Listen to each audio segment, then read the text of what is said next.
You're listening to Errol Parker and Clancy Overall, editors of the Batuta Advocate, on Desert Rock FM. Welcome back to the Batuta Advocate radio show, first one for 2020. Recording here in the Budgie Smuggler booth, you are of course joined by myself, Clancy Overall, editor of the Batuta Advocate and editor-at-large, Errol Parker. How are you, Errol? Great, mate. Now, but before we get into today's show, we've got an announcement to make, don't we, Clancy? Yes, we do, Errol. We're very pleased to announce that the recording booth down here at Desert Rock FM, where we serve up some of our very best shit talk, will henceforth be known as the Budgie Smuggler booth. You might have heard me announce that just before. Yes, that's right. They were our very first sponsor out of town, apart from the Army and the other billion-dollar national resource companies who've been in the Diamantina and been sponsoring our airwaves for decades. So yes, thank you to the good people at Budgie Smuggler, who are a booming part of the uniquely Australian zeitgeist that we try and dissect and deep dive into each and every week. They're a local brand who make their swimwear right here in Australia and are getting behind our local news organ. They were actually the founding / original advertiser of the digital edition of the Batuta Advocate, so if you don't like what we say, then please forward your complaints to them. And if you like what we say, then go ahead and visit their website and get behind them. budgiesmuggler.com.au. That's budgiesmuggler.com.au. You can even jump on and grab yourself a pair of the limited edition Batuta Dugong's Budgie Smugglers that the club has made up specially just to commemorate their historic season. Big year 2019 for the Batuta Dugongs. Anyway, Budgie Smuggler, that's the sponsor. Swimwear made in Australia. And, we're actually quite excited today. We get to bring in 2020 with a bit of a hoorah. We're joined by Alexander the Great Volkanovski, another South Coast boy in here. We've had a couple come into Batuta Advocate, Dr. Carl in particular. Yeah, but Dr. Carl wasn't, he isn't a world champion of anything, really. Oh, he's a scientist. Mate, there's plenty of scientists in this world. I think there's too many. But there's only one UFC champ coming out of the South Coast at the moment. Featherweight champ, that's it. Featherweight. Yep. Now, you defeated Max Holloway in Las Vegas a bit over a month ago. Your hand's a bit wrapped up at the moment. What's going on? Yeah, broke it in the fight. Yeah, so it's just, I guess it's part of what we do, what I mean? Obviously, we want to get out there. It's a sport, but you need a punch face, so sometimes you bust your hand. It's just nothing we could do about that. Is the face, punching someone's head the most risky thing you're going to do for the bones? Mate, to be honest, a lot of times my biggest injuries have usually been from damage from punching or kicking and stuff like that, from actually doing the damage I've actually. But I mean, it's just, I guess anything can happen, mate. Yeah. You could be just walking down the stairs here and just trip over and break your leg, and I haven't had no big injuries like that, but my last fight before the title against Aldo, when I kicking with legs, both actually this fight was sore as well. Both legs were just so sore from all the kicks and stuff like that. But I ended up getting a bad infection on the leg after the fight, and just I was stuck in Chile hospital after on my way home from Brazil. Oh, really? So, but again, just from kicking and all that, and then it got infected somehow. I don't know what I'd done, but he's actually still pretty pretty up top. You haven't taken too many punches to the face. Your nose isn't that. Yeah, it's not too bad. I think. Well, I never was good looking, but I still look the same. Maybe that's what. Yeah, you haven't got any gaps in your eyebrows. No. What's it? No, I've got it. Yeah, I have got some. I would be lying if I said I haven't got stitches, but maybe I got lucky. But I mean, you just can't see through these bushy eyebrows. These are thick, bushy eyebrows. It's funny actually you say that. Every time I do Facebook Live, like with the UFC, they make us do that. And for some reason, I didn't think it was that bad. People just sit there, because obviously the camera's right in front of me, and I'll be there, and then they'll just be like, "Oh no, look at his eyebrows, all right." And they'll just start throwing that out. I didn't think it was that bad. And I remember the wife, she's telling me, she's going, "No, well, they keep paying you out about your eyebrows." You're reading everything. I'd say I don't care, but my last haircut, I actually got him to fix it up a little bit. Now you haven't lost a fight since 2013. No, I haven't. Yeah. Not bad. So do you reckon you took your... Because, obviously we interviewed Bam Bam. We've interviewed a few different fighters in here. And one thing Bam Bam said to us is, he goes, and he's only young, he goes, "Man, I'm still learning this shit and I've got to learn how to lose." Did those come earlier in your career, or are you on a hot streak? Yeah, well, definitely. I've only had the one loss. Yeah. But I mean, it's just, again, obviously some people, with that loss, obviously I learned a lot from that loss. as people do say, you know, as cliche as it is, but you know, I learned a lot from my loss. You know, it was a lot of things happened from there. So I went from, you know, just going for that big overhand right knockout. That's it. You know, my grappling. I used to wrestle, so my wrestling was strong and that, but my grappling, I didn't really know much grappling. So he was able to control me and stuff, even though I ended up getting finished. But he was able to control me, and that's something that my coach was like, all right, we're doing grappling, and then I literally learned so much. And obviously, I was a two divisions heavier than where I'm at now. It was made me be like, all right, enough of, you know, fighting these big boys, and let's do some grappling. Started doing that, and now, like, literally my fights after that, I was known as a grappler. So that just shows you how much it really did change, and like it woke me up a little bit. But I'm the type of person that I train, you know, hard. You know, I mean, I didn't need to lose to you know, a lot of people lose and be like, oh, I need to, you know, pick things back up. So I'm always preparing for the worst, always, day in, day out. So tell us a little bit about South Coast, where you're from, Illawarra. That hasn't got a big reputation like Western Sydney does, or, you know, or Brisbane, or even Auckland nowadays. Where did that come from? Where how did it start? Man, I've always been into martial arts. Yeah. But, you know, was it the wrestling? I did wrestle when I was younger. So I played, I used to play soccer, was terrible at that. Yeah. So I ended up doing a bit of, I think wrestling was after that, done some wrestling. And I'd done a couple of years, and I was actually pretty good at that. But I got over wearing the tights and stuff, and I wanted to hang out with the mates. So I sort of gave that up and played football, rugby league, and gorillas. That's it. You know what I mean? Like it was, it was. You know, just something that I've always wanted to do, though. So I've always had in the back of my mind and stuff like that. There's plenty of gyms, and no matter where you go in Australia, there's gyms everywhere. But obviously, we probably don't have the numbers as you would in Sydney or Western Sydney and stuff like that. But no, I was just committed and wanted to get it done, and look where we are now. So it's just crazy. Well, you said earlier that you were known as a grappler. How many of those skills do you think have transferred over from your days in rugby league? Obviously now in the modern game where the grapple is a really key part of the game, especially for a prop. Yeah, well, exactly right. Yeah, prop. A lot of people look at me. He's probably the first looked at me. He's like, he's a prop. What? He used to be a prop. Yeah, but man, it was just bloody. Again, like football, I wrestled before that, so that helped me with my football, rugby league. And I guess I've just always, I've always been very hard to tackle, always had a very good base, whether it was from wrestling, I don't know.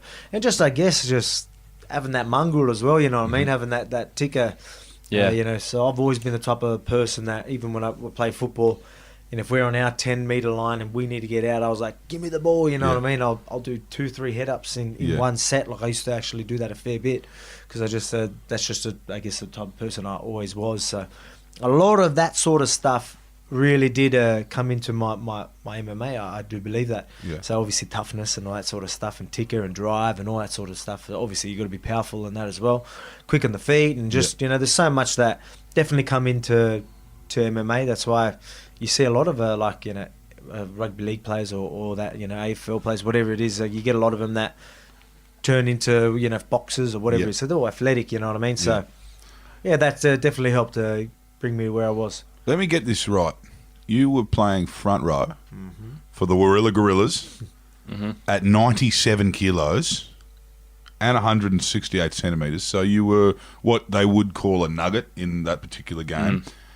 And then you got down to how much? I fight at 145 now. So, sorry. Well, it's 145 pounds. That's 65 kilograms. That is aside from everything, that's a weight loss journey. Yeah, man. Well, look, honestly, man, that's it exactly right, mate. How do you do photos. It's just heaps of cardio and good diet. Diet's everything. Yeah, it really is. And as much as it sucks to say, like we always want to eat. Everyone wants to eat. You're trained to eat. Yeah, exactly. Yeah, mate, it's so true. But you know, it's just again, it's it needs to be done. But obviously, training as well. It's bloody. It was slow. Like I didn't try and lose it all straight away. Obviously, you need to when you're fighting and that. But it was just for me, slowly going down in divisions, and like doing the weight cuts. I just slowly, my weight just kept dropping. So I'd make weight, go back up a bit. But every time I went back up, like, you know, every couple of fights, I would always be that couple of kilos lighter, and that just kept happening. You know, I'm 26 fights, I think, deep now. So now I sit around, you know, I'll sit around 75 kilograms. You know, I'm probably a little bit heavy after Christmas right now. But I was going to ask that. How do you get through Greek Easter while you're getting prepared for a fight? Mate, every weekend's like that for me, man. I'll diet all week just so I can go crazy on the weekend, as you said. Train all week, diet all week just so I can eat on the weekend. It's still like that today. Are you finding a big following around the world from the Massos and the Greeks Greek community? Yeah, man. Well, actually, yeah, definitely. Mm-hmm. Yeah, you know, it's a tricky one. That one is as well. So you know, a lot of the walking Greeks, in both worlds. Yeah. A lot of the Greeks don't know I'm half Greek, and you know, and so it's funny. Like with you can't even get into the politics of that really, but you know, it's just it's historic either way. Yeah, exactly. But I mean, you know, definitely, you know, I mean, obviously it's. You know, my family means a lot to me, and then even the just support from again, obviously Australia, Macedonian, Greek, it's unreal. Because Connor's biggest, loudest Irish fans are from Ireland. You know, you know, the Boston Irish thing. So it'll be interesting when they do figure it out and they start flying into your fights from Athens. Mate, we'll see what happens when that happens. Anyway, yeah. Now tell us a little bit about training of late. Mm-hmm. You've been in New Zealand? No, well, before my fight, I was in New Zealand. So I was over there for, obviously, my camp and that. So I'm based here at Freestyle Fighting Gym, just Wollongong, the Gong, just south of Wollongong. Freestyle Fighting Gym. So I'm based out of there. I'm always there, but, you know, I usually do my camps. Like, I might go to Tiger Muay Thai whenever I can. You know, that's in Thailand. So that's a bit of a trek, especially with a family and that and kids. So I usually try and go to Auckland, and obviously Auckland's been one of our affiliated gyms. Like we've been training at City Kickboxing, obviously a really good gym, very well known right now. So we've been there a fair bit. So I go there a fair bit, but right now with my broken hand, like I'm still training, still doing whatever I can, getting them legs going, shitload of left hooks and jabs and stuff like that. But just doing what I can. You were training with one of the big personalities growing in the. We were just talking about Connor before, and obviously Bam Bam. Everyone, there's a lot of personalities in what you do, and I guess that comes with being a fighter, as being a bit of an extrovert. What's it like hanging around with the style bender? Mate, he's a cool dude. Honestly, a lot of people are only going to see what they see on the TV. Oh, we love him in Batuta, mate. Yeah.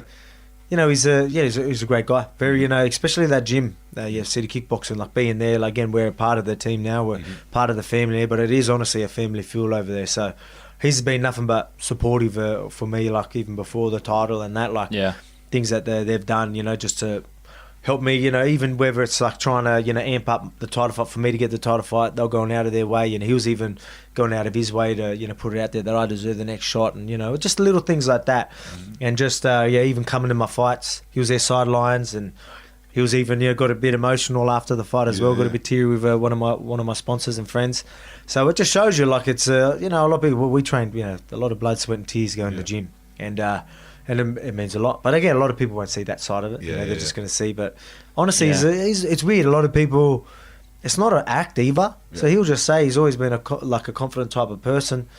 But when I say that, I don't mean like cocky, but I mean he's just confident in what he does. Like, you know what I mean? Like, even where it comes to dancing or whatever it is, you know, it's just, even I remember meeting him the first time in Thailand. And even I just remember we went to one of the beaches. I think we'd done stair sprints. I can't remember what we'd done. But then he was just in the water, and just things he says, you know what I mean? Like he's there and he's soaking up the energy, and quite something he said. Prophetic. Yeah, and he's exactly. And he's like, oh, you know, whatever he says, I can't even say it. But you know what I mean? He's just charisma, you know what I mean? It's just with everything. Pure charisma. This was early, this way before UFC. This was you know, when he's still kickboxing, didn't have many MMA fights. You could tell, like, cause like a lot of people talking to him because he was such a great kickboxer. So I was like looking at him and going, like there's that like sort of star that you could sort of see early, and everyone did, you know. Can you tell us a little bit? We had Dylan Napa in here the other day talking about. There was a great photo of him after he won the Roosters won the grand final 2018, and how he was photographed wearing boots the day after, 2 days after, still in his footy boots. Oh, okay. In the same footy boots. Yeah, he just didn't change his kit. No, just like head to toe in the stuff that he walked off ANZ in. Yeah. He was wearing Monday, it you know 2 days later. That's how it's got to be done. What's it like in Vegas? After a fight like that and you go and celebrate, do you not celebrate straight after? Is your body still taxed? It's hard. It really is. It's hard. Especially, you know what I mean? Obviously, your plans are, like, I'm telling them, save your energy for, like, I even said it in Vegas, I'm like, save it, like, don't, like, because I had mates come there and they went for like 3 days straight. Yeah. And I'm like, jumped the gun. Wait, I'm like, you know, exactly, wait for me. You're like, we're in Vegas, you know. And I was like, I said that, and then, you know, by the time you have your fight and then you're doing your media, I didn't get back to them. I finished probably 10 o'clock. Yeah. I didn't get to them till 1 a.m, maybe. Yeah. By the time I could even get there and have a drink. And by then you start. exactly. Yeah. You know, drill and dump. And then you're like done all the media, and then you're like far out. And obviously you got a bit of pain, sore legs from kicking, and you know, broken hand. And then you got everyone's like blind by then as well. You can imagine the state there, and they've been drinking all day. Yeah. And then they're just coming up. I had like a swollen ear, like a bit of my, this ear was. Patting you on the head. Yeah, patting me on the head, and my hand, they're going like that, and they're just drunk, and I'm like, oh, like just in pain the whole night. I'm like, get me out of here, man. I felt that bad because I wanted to party with them, but I just couldn't, you know. So usually a lot of times that does happen, so I always end up, you know, hanging out with the guys that want to get back home. So it's not too crazy, even in Vegas. After a big fight, how long is it until you feel completely normal again? You know, like aside from the injuries, like mentally, I'm still a bit sore. Okay, so you're talking like physically. Yeah. Oh, okay, yeah. I was gonna say mentally, this is something well, a lot of people will, like you said, like, you know, when you know you're champ and that, like, you know, what is it? Come down. But for me, it's just, man, I'm back to normal like that. Really? Yeah, man, I'm weird. I'm a bit different. Like, so you don't stay awake all night after a win? I'll like have the belt, and I'm like looking at the belt and be like, far out. It's a belt, and like I'm like, I even see there's a video out there, and I'm like, oh man, I'm too level-headed in this. Like, I'm starting like getting angry, like how calm and relaxed and just normal I felt. I go, you're the champ. What are you doing? Wake up. You know what I mean? It's weird. But feeling, it was obviously the broken out, had surgery and stuff like that. And the shins, even now my right shin, like I can start hitting the bag now, but it's even still a bit tender. But you're walking around the couple of days after, still in pain. But I actually like that feeling sometimes. You know, when you had even football, when I used to play a big hard game before, we got a couple of bumps and bruises. You're like, limping through the clubhouse, always a bit of fun. So Wollongong's a punchy town in general. There's a lot of punchy towns in Australia. Newcastle, Ipswich, Wollongong. Like, did you see that happening? The gyms changed the way everyone behaved in the pubs and stuff in the town once those MMA gyms started rolling out. Everyone always says, Richie Vass told us, he said you didn't want to be up in the hotel in Maroubra after the Brazilian Jiu-Jitsu gym opened up, because all these little kids knew how to do sleeper holds and stuff like that. Yeah. Mate, honestly, it's funny you say that, mate. Honestly, it's obviously when I was a bit younger, I don't know. I guess I don't go out to town. You know, you don't see me in the nightclub, so maybe I just think it's different because I don't see it every time. But it's just back in the day, like, you know, obviously MMA, UFC, and all that stuff wasn't so common. Jiu-Jitsu wasn't that common. So, you know, a lot of people will be like, oh, you know, and got this ego and, you know, they've never fought in their life, but they've still got this chip in their shoulder or whatever it is. But now, I swear it's not like that. So many people come up to me and go, oh, man, you must get people coming up to you trying to fight you all the time. And honestly, I'd never get that. You know, they probably look there and go, oh, this guy literally fights for a living. And go on there, you know what I mean? And like, it's funny, like, I don't know if it's just me, or obviously we're older, so I'm communicating with older people. Maybe that's why I feel like it's changed, because we just grew up. But, you know, even a lot of people, it's so common for people who are, mate, I couldn't punch myself out of a paper bag. You know what I mean? People are comfortable to say, I can't throw them. You know what I mean? But I swear, when I guess we're younger, or even the older generation, like, I'd talk to my coach and all that, and he's still a bit like that. So he's like, you know, still but punch on for fun.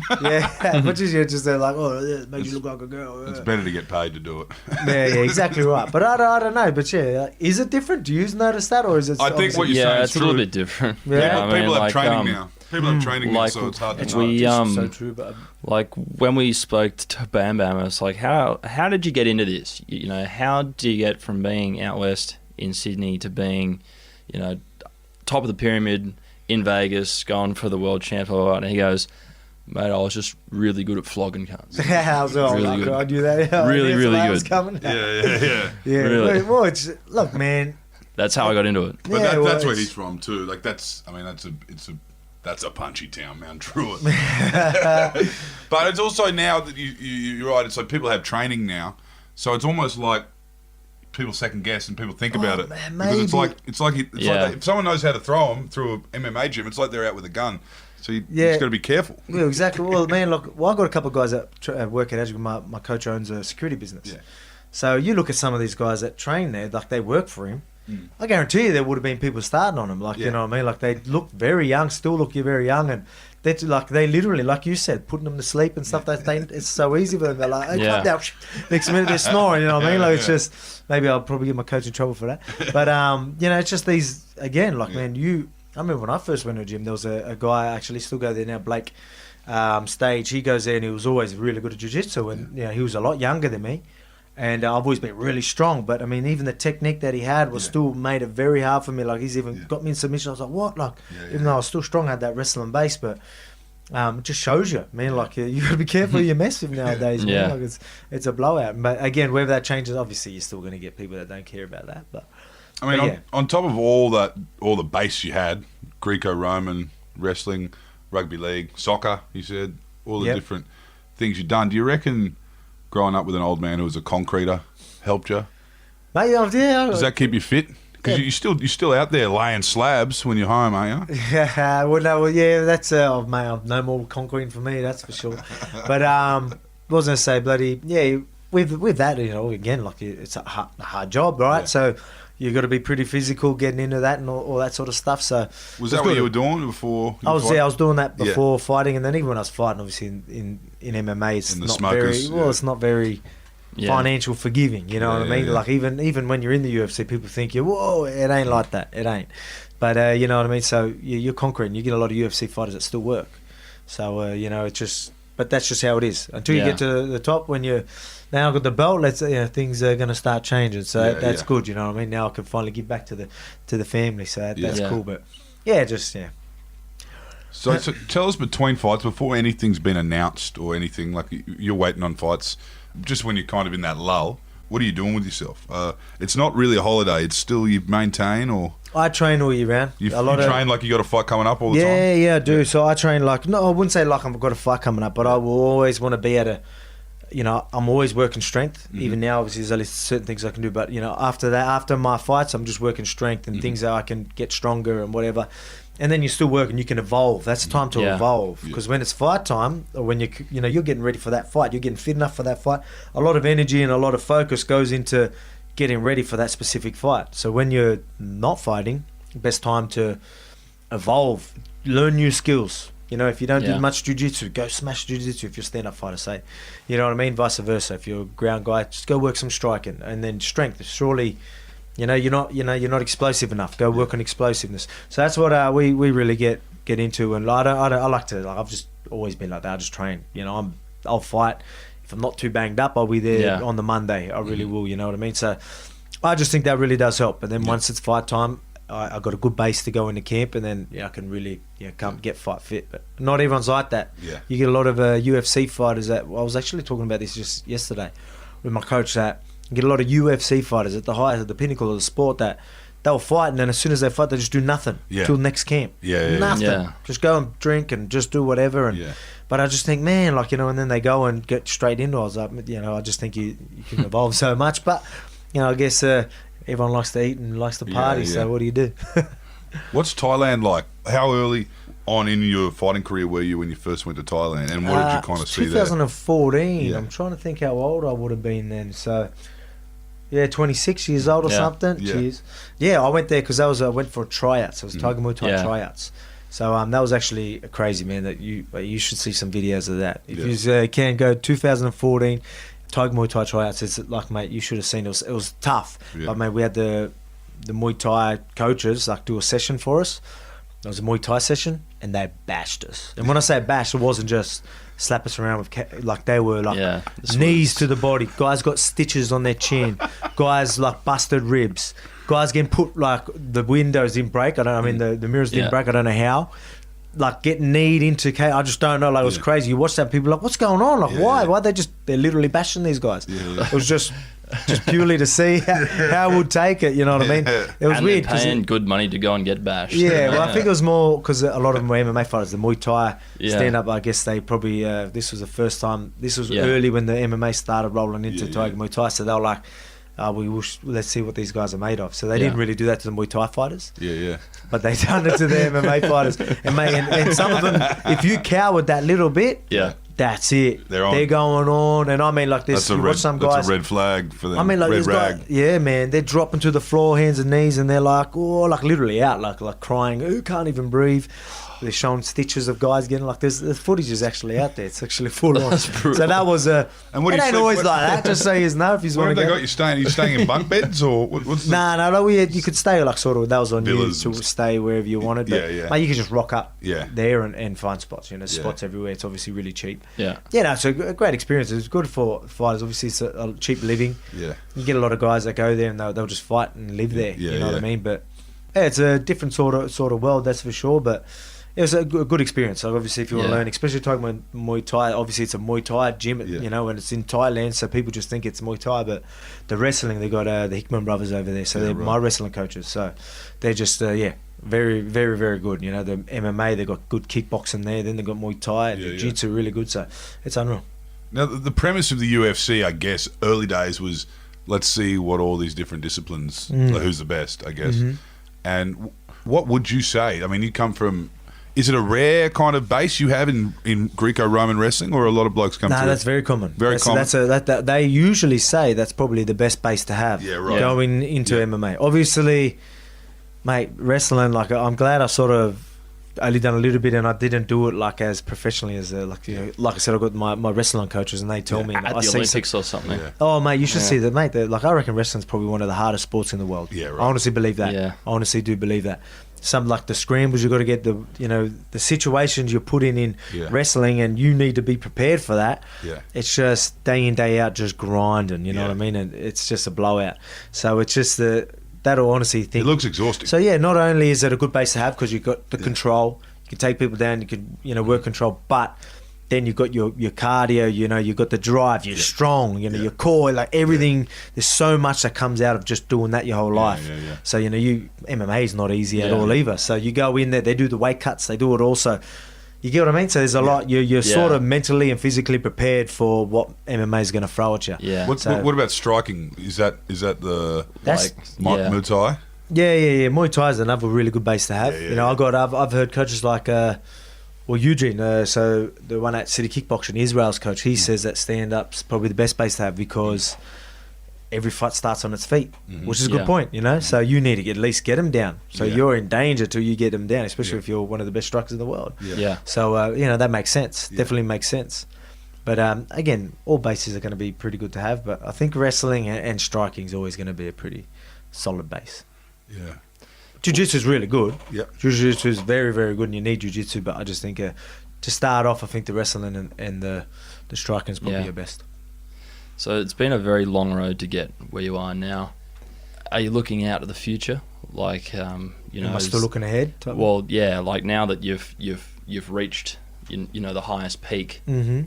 is there another peak that you can kind of look around and climb now? The good thing about this for me is State of origin. Yeah, that's it. Make my Yeah. come back to rugby league and let's go.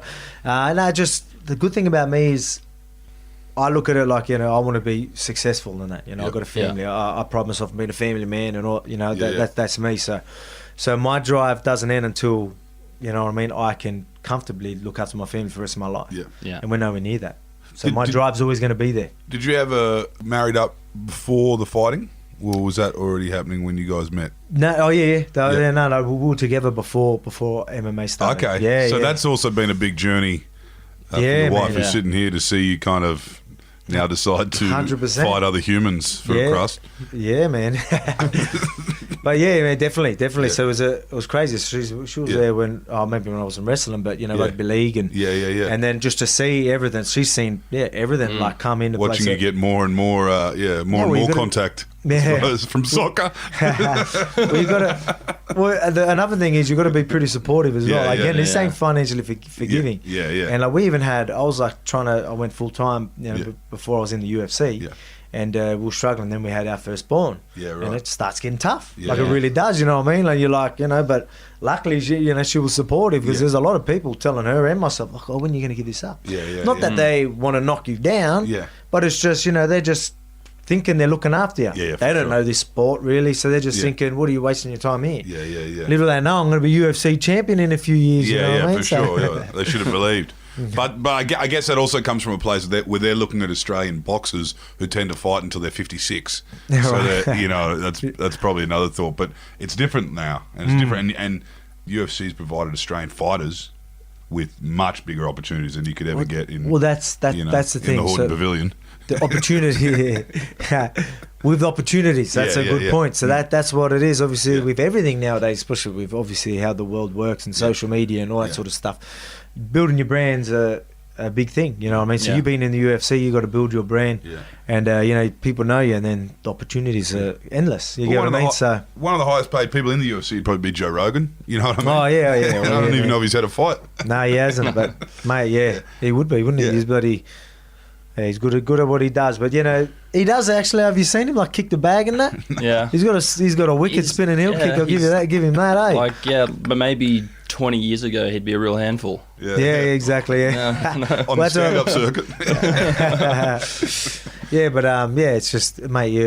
That's funny you pick that up. Even Bruce Buffer and all that. I'm pretty sure they're highest paid in the UFC, so the people outside fighting get paid the most. But anyway, hey, you're on a bit of a press junket today, but we'll ask you one more. I'm interested in what it's like at those weigh-ins, because that looks like almost half the theatre, right?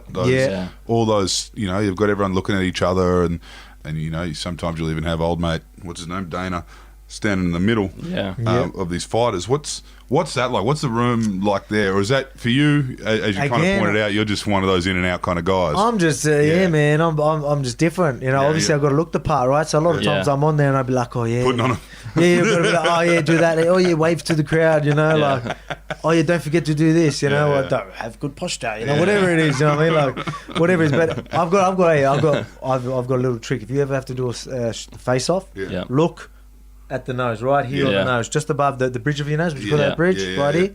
So then, because a lot of people, even when I done it with Max and all that, that's my trick. So even when I do meet and greets and all that, a lot of people in photos and all that, they want to do face-offs. Yeah. And I nail it every time. I don't budge, so I just sit there and I look, and that's my spot. Yeah. And I look right there, and it looks like you're looking at their eyes anyway. Yeah. As long as you're not too close, you're probably going to go a bit cross-eyed. But as long as you're not too close, but you look at them and you look right there. Yeah. And it was funny because I've got Max Holloway and you're there, and again, it's a sort of awkward. Unless you get some people, they're really trying to mean mug and all that. But me and Max pretty respectful type of guys, so we're just trying to do that. But he's there and he's looking at each eye, and he would have to switch. So he's doing this while he's trying to focus, and I'm like, I ain't budging. You're struggling here. But again, it's just a bit of fun. It's all part of it. People like it, but I haven't had real heated ones yet.